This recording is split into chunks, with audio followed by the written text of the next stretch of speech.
សួស្តីបងប្អូនទាំងអស់គ្នាថ្ងៃនេះលោកគ្រូមកបន្តការស្ដាប់នៅក្នុងភាសាខ្មែរថ្នាក់ទី6ទំព័រទី24ក៏ដូចជាយើងធ្វើលំហាត់នៅទំព័រទី25ដែរតែឥឡូវយើងចូលទៅដល់ការស្ដាប់ទាំងអស់គ្នាអត្ថបទស្ដាប់រឿងទឹកចិត្តមេមន់ថ្នាក់ទី6ទំព័រ24កសិករម្នាក់បានចិញ្ចឹមមេមន់មួយនិងមេទេមួយឲ្យនៅក្នុងទ្រុងជាមួយគ្នាក្រោយមកមេមន់កើតបានកូន4ចំណែកមេទាកើតបានកូន1ក៏ចាក់ចេញចោលកូនទៅមេមន់ឃើញកូនទាកំព្រា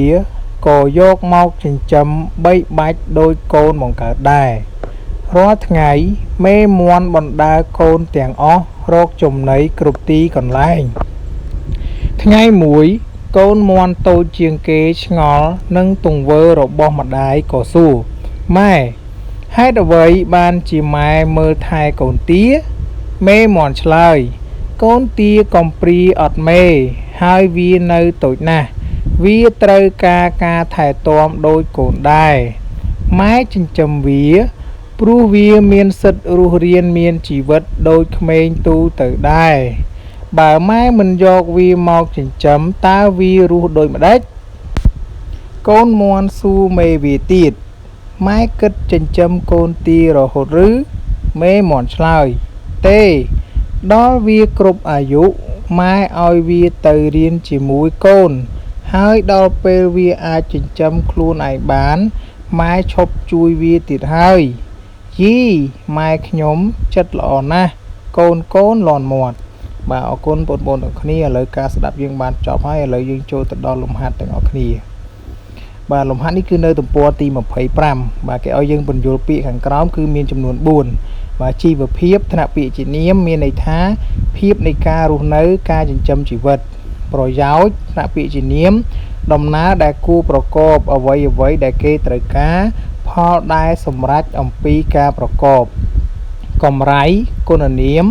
ដែលចំណេញថវិកាចំណេញឯកោថ្នាក់ពាក្យជាគុណនាមដែរដែលគ្មានអ្នកដតីនៅជាមួយបាទយើងចូលទៅលំហាត់ខគឺរកពាក្យសូដូចនិងពាក្យតុកហើយនឹងចិត្តបាទតុកយើងសរសេរបាន2បាទតុកមានជើងខនិងតុកអត់ជើងខ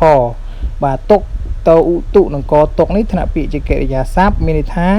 ដាក់អ្វីនៅទីណាមួយឲ្យបានគង់នៅឧទាហរណ៍តុកកាតាបលើតុកបាទតុកមួយទៀតថ្នាក់ពាក្យជានាមមានន័យថាសេចក្តីព្រួយលំបាកឧទាហរណ៍ថ្ងៃនេះគុនធីអង្គុយកើតតុកបាទយើងចូលទៅដល់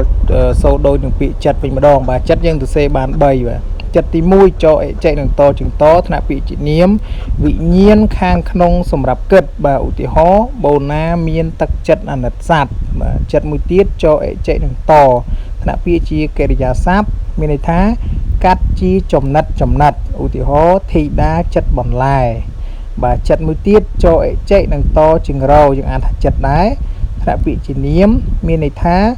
ដែលគេធ្វើដោយផ្ចិតផ្ចង់រួចរាល់ហើយបាទឧទាហរណ៍ពូសុកជាវិចិត្រករយ៉ាងចំណានបាទសូមអរគុណបងប្អូនទាំងអស់គ្នាបាទដែលបានចូលមកស្ដាប់ការស្ដាប់ដែលលោកគ្រូបានបង្ហោះអញ្ចឹងសូមបងប្អូនជួយចុច Subscribe Channel YouTube របស់លោកគ្រូម្នាក់មួយផងដើម្បីទទួលបាននៅមេរៀនថ្មីបន្ថែមទៀតបាទសូមអរគុណច្រើនសូមជម្រាបលា